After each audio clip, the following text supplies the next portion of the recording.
6월 25일 성령 강림 후 제4주 주일을 위한 말씀 나눔을 시작하겠습니다. 오늘은 예레미야 20장 7절부터 13절 말씀을 가지고 듣기 싫은 소리라는 제목으로 말씀을 나누겠습니다. 예레미야 읽어드리겠습니다. 여호와여, 주께서 나를 권유하심으로 내가 그 권유를 받아싸우며 주께서 나보다 강하사 이기셨으므로 내가 조롱거리가 되니 사람마다 종일토록 나를 조롱하나이다.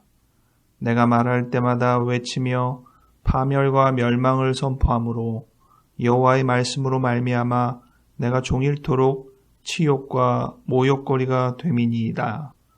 내가 다시는 여호와를 선포하지 아니하며 그의 이름으로 말하지 아니하리라 하면 나의 마음이 불붙는 것 같아서 골수에 사무치니 답답하여 견딜 수 없나이다.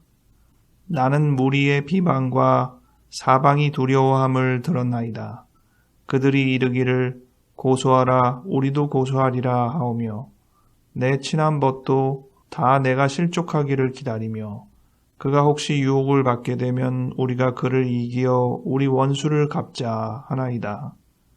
그러하오나 여호와는 두려운 용사 같으시며 나와 함께 하심으로 나를 박해하는 자들이 넘어지고 이기지 못할 것이오며 그들은 지혜롭게 행하지 못함으로 큰 치욕을 당하오리니 그 치욕은 길이 잊지 못할 것이니이다.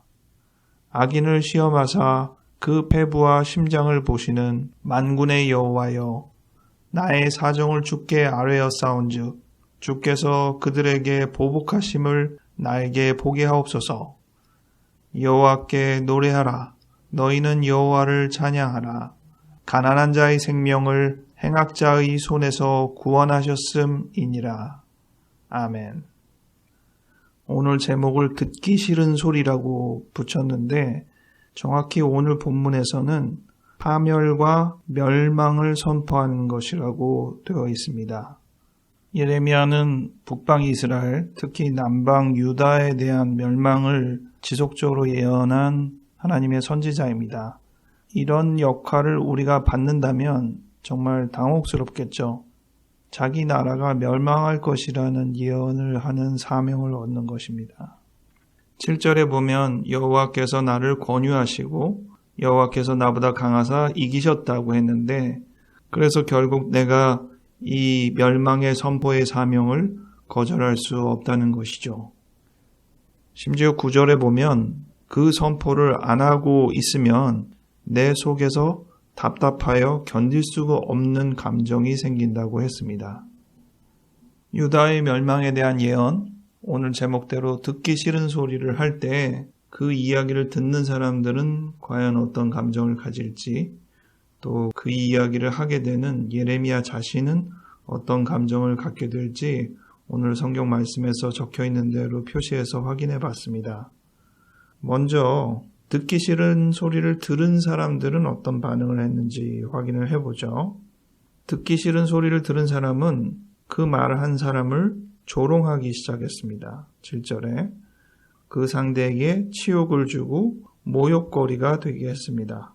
8절입니다. 그리고 비방을 하기 시작했습니다. 10절에 나오는데 구체적으로 고소해라, 나도 고소하겠다 이렇게 비방을 했습니다. 어디 한번 해봐라, 내가 더 크게 한번 보상해 주리라 이런 표현이라고 할 수도 있겠죠.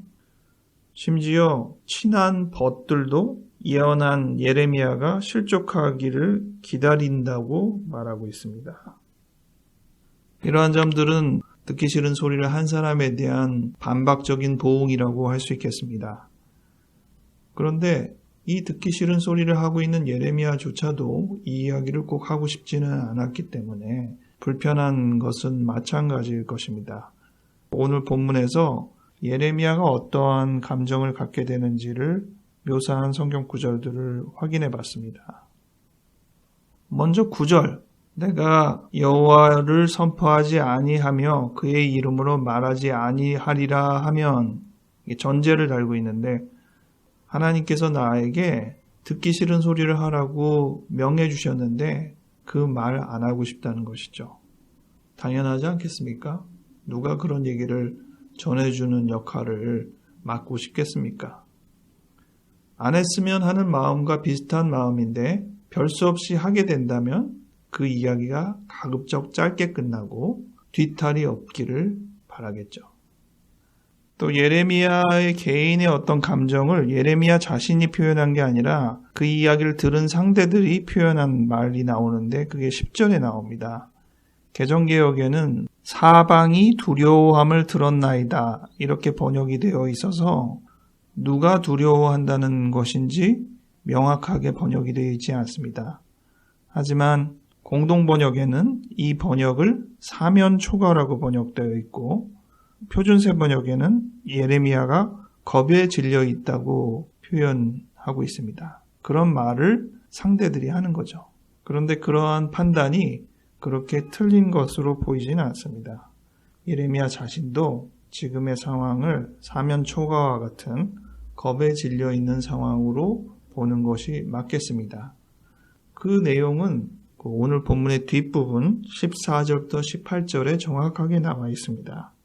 차라리 내가 태어나지 않았던 게 좋으련만 괜히 내가 태어나서 하나님께 이 사명을 받았구나 한스러운 마음을 드러내고 있습니다. 18절에 본인의 심정을 세 단어로 표현했는데 첫 번째는 고생, 두 번째는 슬픔, 세 번째는 부끄러움이라고 했습니다. 오늘 이 말씀을 묵상하며 엄중한 선포의 예언만 아니라 생활 속에서 우리가 어쩔 수 없이 듣기 싫은 소리를 해야 하는 심정을 생각해 보았습니다. 몇 가지 예를 들 수 있는데 너 하는 것들 결과가 안 좋을 것이다. 그렇게 하면 상황이 더 나빠질 것이다. 점점 퇴보할 것이다. 비슷한 계열의 얘기를 하는 것들이 오늘 본문과 비등한 듣기 싫은 소리에 해당이 되겠습니다. 이 이야기를 누가 하면 제일 좋을까? 아주 가까운 가족들이 하면 위안이 될까? 글쎄요, 오늘 본문에 보니 예레미야의 친구들도 좋지 않은 소리에 대해서 감정이 상한 것을 볼 때 아무리 사이가 가깝다고 해도 듣기 싫은 소리 앞에서는 장사가 없는 것 같습니다. 여러분은 최근에 듣기 싫은 소리를 어떤 이야기를 들었습니까? 또는 어떤 듣기 싫은 소리를 할 수밖에 없는 상황에 놓였습니까? 이번 주에 저는 병원에 새로운 간호사를 면접을 하고 선발을 했는데 선발되지 않은 분들에게 선발되지 않았다는 통보를 문자로 보냈습니다. 그 통보도 문구 하나 작성하기가 여간 어렵더군요. 상대방한테 상처가 되지 않는 수준에서 어떻게 표현을 해야 되나 매우 부담이 되었습니다. 그렇습니다. 우리는 이 듣기 싫은 소리를 듣기도 어렵지만 말하기도 어려운 것이 사실입니다. 중요한 것은 내려가는 연습이구나 생각을 했습니다. 제가 하는 활동에 대해서, 개인적인 건강에 대해서 여러 가지들이 내리막길로 걸어갈 때 우리가 그것을 얼마나 수용할 수 있을까? 인생에서도 봄, 여름, 가을, 겨울이라고 비교할 때 인생의 가을, 내리막이라는 표현을 쓰거든요.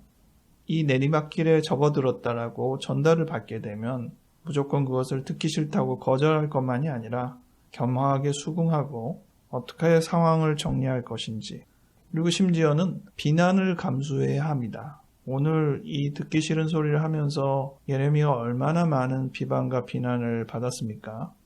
그런데 그것이 자기와 무관한 상황에서의 비방이 아닐 때도 있습니다.